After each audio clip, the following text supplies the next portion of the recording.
গরম থেকে আসতে না আসতে এই যে লেবুর জল হাজির হয়ে গেছে। এখন এটাই শান্তি, তাই না? এসে যদি এরকম ঠান্ডা ঠান্ডা লেবুর জল পাওয়া যায়, প্রাণ ঠান্ডা করবো। হাওয়াই তো আসছে, আবার একটু স্লো পিকচারে গেছে।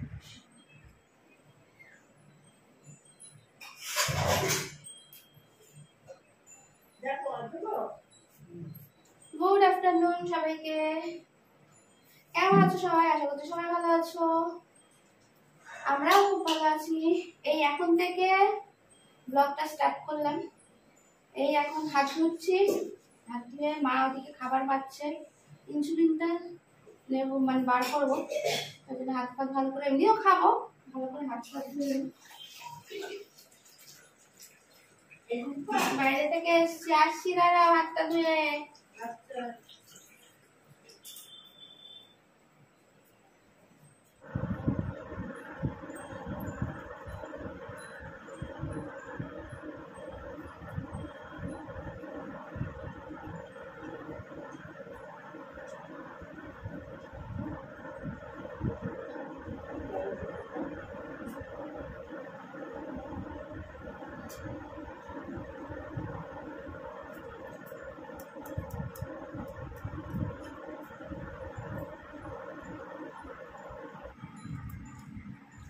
এই দেখো আমাদের আজকে দুপুরের লাঞ্চ মেনুতে কি আছে, দুপুরের খাবারে কি আছে। এই যে পুঁই শাক কালকে নিয়ে এসেছিলাম বাজার থেকে, পুঁই শাক কুমড়ো দিয়ে বেগুন দিয়ে আলু দিয়ে বড়ি দিয়ে রান্না করেছে।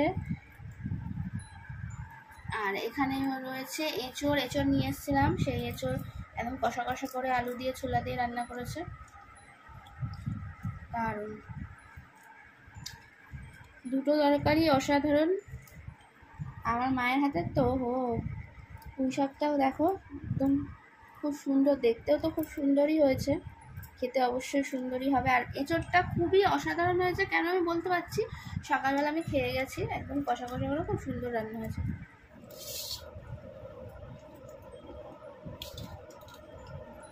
সত্যি খুব ভালো হয়েছে এসবটা। আমাদের বেশিরভাগ পুঁই শাক মাছের তেল দিয়ে হয়, মাছের মাথা দিয়েও অতটা আমি বলি কাটা কোটা থাকে তো, তাই জন্য না করি। আর মাছের তেলটা আমি খুব সুন্দর নিয়ে আসে, একদম সাদা ফকফকে, ওই জন্য ওই তেল দিয়ে করতে বলি, বেশ ভালো হয়। আজকে মাছের তেল নেই, কিন্তু নিরামিষ মতনই বলছে, মানে পুঁই শাক নিরামিষ না, অনেকে নিরামিষ বলে, কিন্তু মানে মাছের কোনো জিনিস নেই আর কি, চিংড়ি মাছ বা মাছের তেল এরকম কিছু নেই। স্নান করতে যাব, করতে দিচ্ছে না আমাকে, চুল টানাটানি করছে। কেন বলো তো? আমার নাকি টাকে চুল গজায় হয় কোনোদিন, কালো মানুষ কোনোদিন ফর্সা হয়, টাকে কোনোদিন চুল গজায়? আমাকে বুঝেও পারবো না, সবচেয়ে দেয় কে দেয়।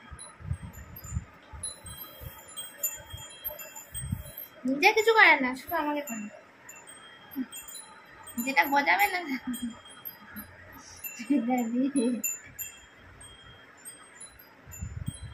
না গো, আমার মায়ের ওষুধে কাজ হয়।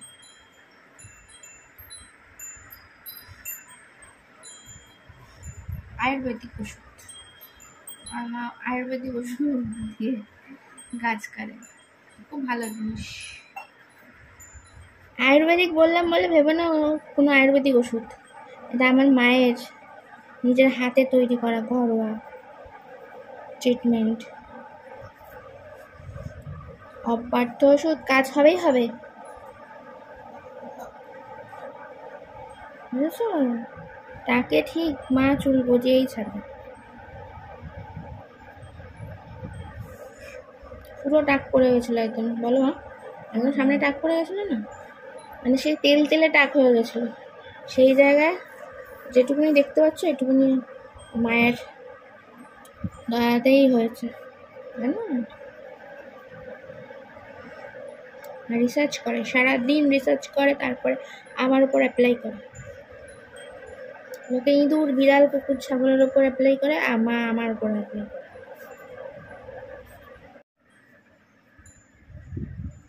চুলটা রাসু বলে যেতে পারছি না স্নান করতে, মা এখন গেল স্নান করতে, এই দেখো আমার জুতো ধুয়ে দিয়েছে মা। যেদিনকে মা বাড়ি গেছিলাম প্রচণ্ড বৃষ্টি হয়েছিল, আর ব্রিজের তলায় একদম মানে এত জল হয়ে গেছিলো, কাদা জল গোলা। কী করবো, জুতো তো ওরকম হাতে নিয়ে আসা যায় না, রাস্তার মধ্যে ভাঙাচোরা মানে পাথর মাথর রয়েছে, পায়ে ফুটবে, তাই জন্য জুতো পরে এসেছি। জুতো ভিজে টইটুম্বুর হয়ে গেছে, তাই মা ধুয়ে ঠুয়ে পরিষ্কার করে রেখেছে। আর এই আওয়াজটা কি ভালো লাগে না শুনতে, হাওয়া দেয় আর এটার হাওয়া ঘন্টাটা বাজে, খুব ভালো লাগে। এই স্নান করে উঠলাম, মাথাটা আসলে একটু শুতে যাবো। এখন কটা বাজে বলো তো? 4:30 বেজে গেছে। নিজের চুল বেশি আসবে না, হালকা একটু চুলটা আসলে নি বেশ, তাহলেই হবে। চলো আবার সন্ধ্যেতে দেখা হচ্ছে। দাদা দিদি বলেছিলাম সন্ধ্যে দেখা হবে, আবার ঠিক সন্ধ্যেতে হাজির হয়ে গেছি। গুড ইভিনিং সবাইকে। এখন খেতে হবে তো নাকি, সন্ধ্যেবেলা মানেই তো মনটা করে খাই খাই, কিন্তু যাই হোক আজকে আমাকে করতে হবে না কিছু, এটাই আমার কপাল অনেক ভালো যে আজকে আমি প্রসাদ পেয়ে গেছি। কাকিমা আমাকে দিয়েছে প্রসাদ, তা সেটাই এখন খাচ্ছি। এই দেখো সাবু মাছ খেয়ে নি। হ্যাঁ, কে কে এরকম খেতে ভালোবাসে বলো তো? যাই হোক, খুব ভালো সুন্দর করে মাখা হয়েছে। এবার এটাকে আমি এখন ভক্ষণ করি।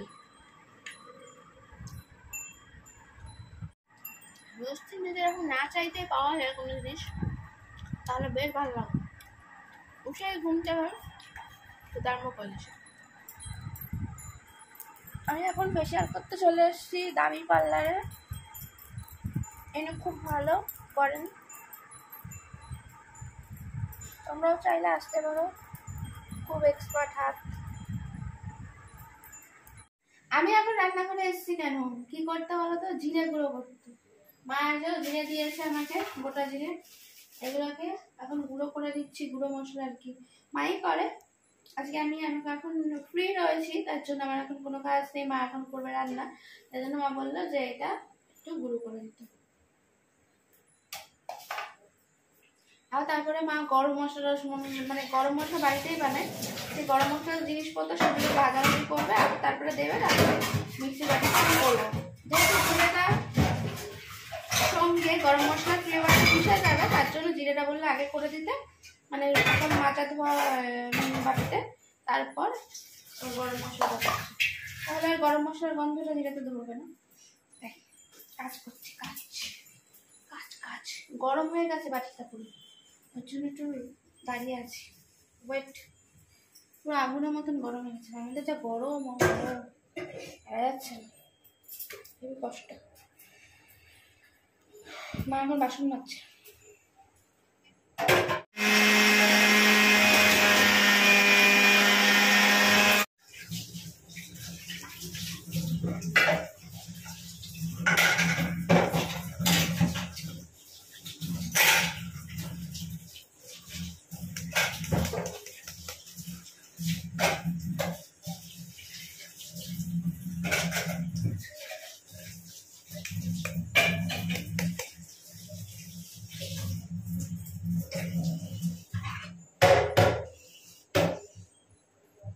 ভালো গুঁড়ো হয়ে গেছে, এর কৌটোর মধ্যে দিয়ে দেবো।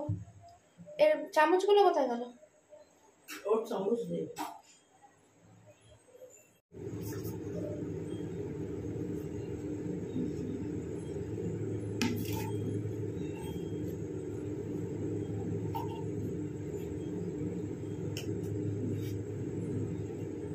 বাড়িতে তৈরি এরকম ফ্রেশ মশলা খুবই ভালো।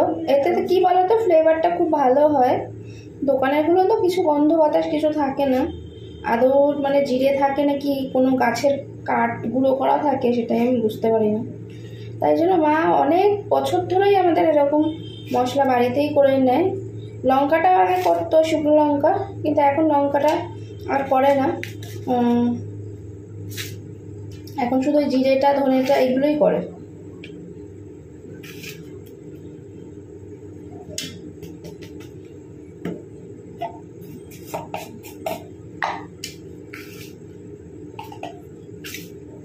করা থাকলে কী বলতো রান্না করতেও অনেক সুবিধা হয়। সকালবেলা বা যে কোনো টাইমেই রান্না করলে এরকম গুঁড়ো মশলা দিয়ে এদিকে বাড়ির ফ্রেশটাও হলো, এদিকে গুঁড়ো করা থাকলো রান্নার সময়, আর কোনো বাটাবুটির ঝামেলা থাকে না। মানে মিক্সি বাটি লাগে ইউজ করতে, কিন্তু জিরেটা দেখবে এমনি নর্মাল জল দিয়ে কিন্তু বাটতে খুবই অসুবিধা হয় এতে তোমার মিক্সি বাটিতে। শিলে হলে একরকম, কিন্তু আমাদের এখন শিল পাটা সব উঠে গেছে, আমাদের বাড়িতে আর শিল টিলের ব্যাপার নেই, আছে শিল নিচে রাখা, যেহেতু ওপরে পাথরের মধ্যে আর এই শিল টিল দিয়ে বাটাবুটির ঝামেলা রাখিনি। জানোই পাথরের ঘরে এরকম রাখাটা ঠিক নয়। যাদের বাড়িতে কাজের লোক দিয়ে কাজ করা তাদের তো মানে কাজের লোকটা কি খাটানোর জন্য সেটা করা হয়, ওটা একটা ট্রিক্স ধরতে পারো। মানে ওটা তো আর বলবে না যে আমি খাটাচ্ছি বা কিছু, ওটা বলবে যে আমি ফ্রেশ মশলা এইটুকুনি মশলা কী করে মিক্সি বাটিতে হয় তার জন্য, কিন্তু সেটা নয়। আমরাও তো করি, অনেকেই আছে পোস্ত টোস্ত বলে একটুখানি পোস্ত কীভাবে বাটা যায়, সেটারও নিয়ম আছে পদ্ধতি আছে, অবশ্যই মিক্সির বাটিতে বাটা যায় না এরকম কিন্তু কোনো ব্যাপার নয়। হ্যাঁ হয়তো জল দিয়ে বাটা যায় না, কিন্তু শুকনো গুঁড়ো মতন করে নিয়ে তারপরে জল দিলে অসুবিধা হয় না। যাই হোক চলো, অনেক জ্ঞান দিয়ে ফেললাম, কিন্তু আমাদের বাড়িতে করার মতন সেরকম কেউ নেই, আমাদের কাজের লোকও নেই। যাই হোক, হয়তো কারোর গায়ে লাগবে, কিছু করার নেই, যেটা সত্য সেটা বলতে অসুবিধা কিসের। তাই জন্য এরকম সুবিধার জন্য করে রাখি, এটার মধ্যে আরও ধরে যাবে, যত এরকম ঠোকা যায় না তত বেশি চেপে যায়। কতটা করে চেপে যাচ্ছি, তাই এগুলো। তারপরে আদা বাটা আমাদের করে রাখি, অনেকে করে রাখতে পছন্দ করে না, আদা বাটা না, আদা বাটা বেটে রাখলে খাওয়াটা ঠিক নয়। যাই হোক, নিজে করলে হয়তো করতো না।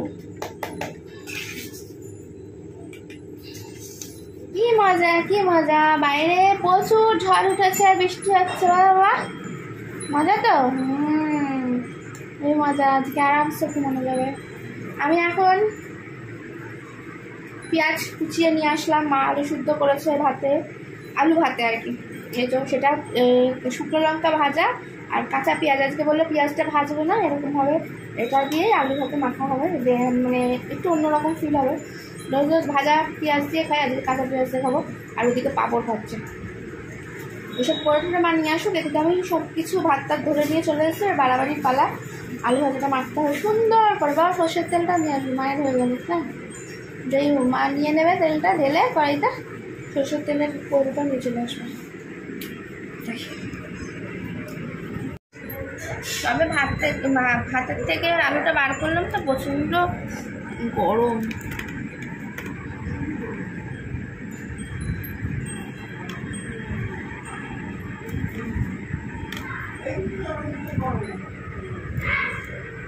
মা হয়েছে লঙ্কাটা?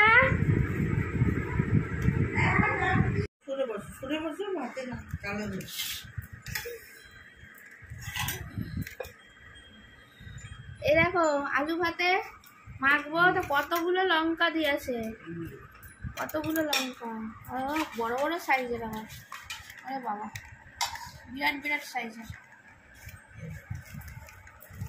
এতেও নাকি ঝাল হবে না, আবার মা এমনি খাবে। নুন দিয়ে মাখ, এই তো সবটা মাখবো, গুলো মাখবি না, সেটিয়ে যাবে তোমার পাখা, তুলে রাখ, তারপর করে তুলে রাখ মেখে। ওই আলু ভাতে যেতে মাখা যায়। এই খেয়ে দিয়ে উঠে মা এখন বাসন আসতে গেছে, আমি এখানে নেতা দিয়ে এখন আমি ঝিঙে কাটতে বসেছি।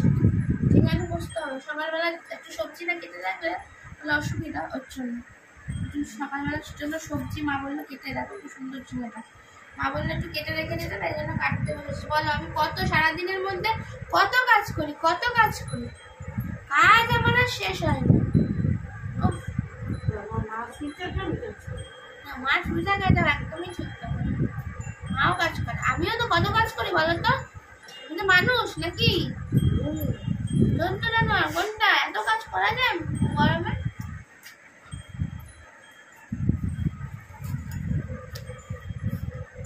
ঝিঙে আলু পোস্ত কার কার খেতে ভালো লাগে বলো? আমাদের বাড়িতে ঝিঙে আলু পোস্ত সবাই মোটামুটি ভালো খায়, তাই জন্য বললাম ঝিঙে আলু পোস্ত করতে। ঝিঙে আলু সব নিয়ে চলে এসেছি, কেটে বেটে রেডি করি।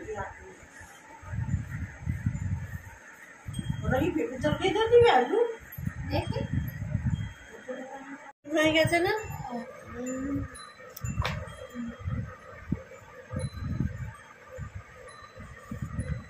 একটু বড় বড় করে রাখবো মা। হ্যাঁ, ঝিঙে বড় বড় করে রাখলে কিছু হয় না, ঝিঙে তো গোলে ব্যাগ হয়ে যায়। সবজি কাটা নয় তো, হেবি কষ্ট বাবা। কতক্ষণ ধরে কেটে উঠলাম, পা পুরো একদম ধরে গেছে মনে হচ্ছে কোমর থেকে। সবজি কেটে করে দিচ্ছি। কটা বাজে? 11:30 বাবা, 11:15 বসেছি, 11:30 বাজে, 11:30 বেজে গেছে। সব তুলে তুলে রেখে দিচ্ছি। আমি তো গরমও প্রচুর, তখন বললাম ঝড় উঠেছে, বৃষ্টি তো হলো না, একটু করে 5 মিনিট 10 মিনিট মতন একটু ঝোড়ো হাওয়া দিল, বেশ দরজা জানলা ভেঙে ফেলার মতন অবস্থা হলো। ভয়ে ভয়ে সব দরজা জানলা বন্ধ করে দিলাম, ব্যাস হাওয়া বন্ধ। কিছু বলার নেই।